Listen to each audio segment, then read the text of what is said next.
Inupahan di umano ng isa sa mga sospek sa kaso ang naturang face cage base sa mga isiniwalat ni alias Totoy. The operations already started. We will not stop. Kailangan ituloy talaga eh.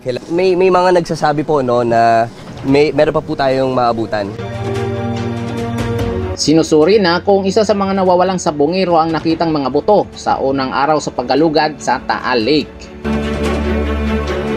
Sa gilid ng Taal Lake bandang Laurel, Batangas, may na-recover ang mga otoridad na sako ng mga buto o skeletal remains.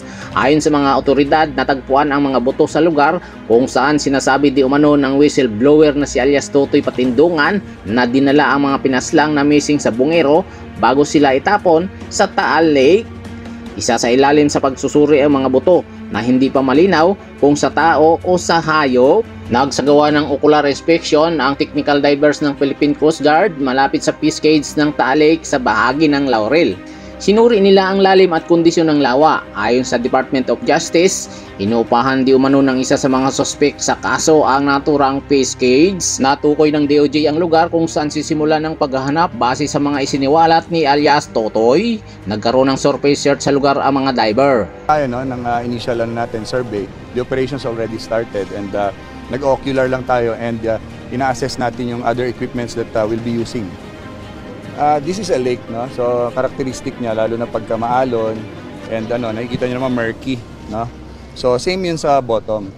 As you go deep, medyo lumalabo, maburak din yung lugar. Mahigit 30 diver ang magsasalitan sa pagsisid sa lalim na 30 hanggang 50 meters at posibleng gumamit pa ng specialized diving equipment at gas pictures para sa kanilang kaligtasan. Posibleng gamitin din ang sariling remotely operated vehicle ng PCG sa paghahanap kung kinakailangan. Humingi na rin ng tulong ang DOJ sa Philippine Air Force para madala oras na aprubahan ng Japanese government ang mga hiniram na ROV kung gaano katagal gagawin ang paghahanap. Sabi ng DOJ, We will not stop. Kasi pag kailangan ituloy talaga eh. Kailangan tapusin yung trabaho. We're here to make sure that there are no human remains or if ever there are, to find them. So until masasabi natin na talagang wala or talagang meron, hindi tayo titigil. May mga nagsasabi po no na meron pa po tayong maabutan. Importante raw na mahanap ang mga labi ng nawawalang sabongero pero pwede pa rin naman daw umusad ang mga kasong murder sa mga sospek sa pamamagitan ng ibang ebidensya. Murder case if ever bodies are found and remains are found. So we do hope to see remains that will match the DNA of those missing cockfight enthusiasts. However, even if we do not find the bodies, what we have to prove is the fact of death. No? That is what is important in a murder case. Isa sa mga naghahanap ng hustisya, si Carla, hindi tunay na pangalan. Ang anak niya, kabilang sa mga nawawalang sabongero sa Manila Arena noong January 13, 2022. Po siya maalis sa puso ko, sa isip ko, araw-gabi po.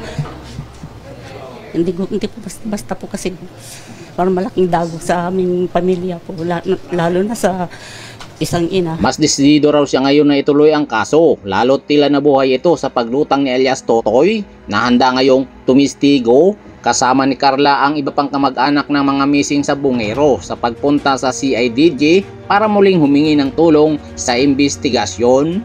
Something that the CIDG can assure the family, we will deliver justice for their family members. Kung hindi natin mabigyan ng hustisya yan, walang saysa yung pagiging pulis natin dito. Ikaw, ano sa tingin mo? Mariresolba kaya ang kasong ito gayong sangkot dito di umano ang ilang malalaking tao? Para sa inyong mga opinion, mag-iwan lamang ng komento sa ibaba ng bidyong ito at para manatiling updated sa atin pang susunod na mga upload, siguraduhin mag-subscribe. I-like na rin ang ating mga videos bilang suporta.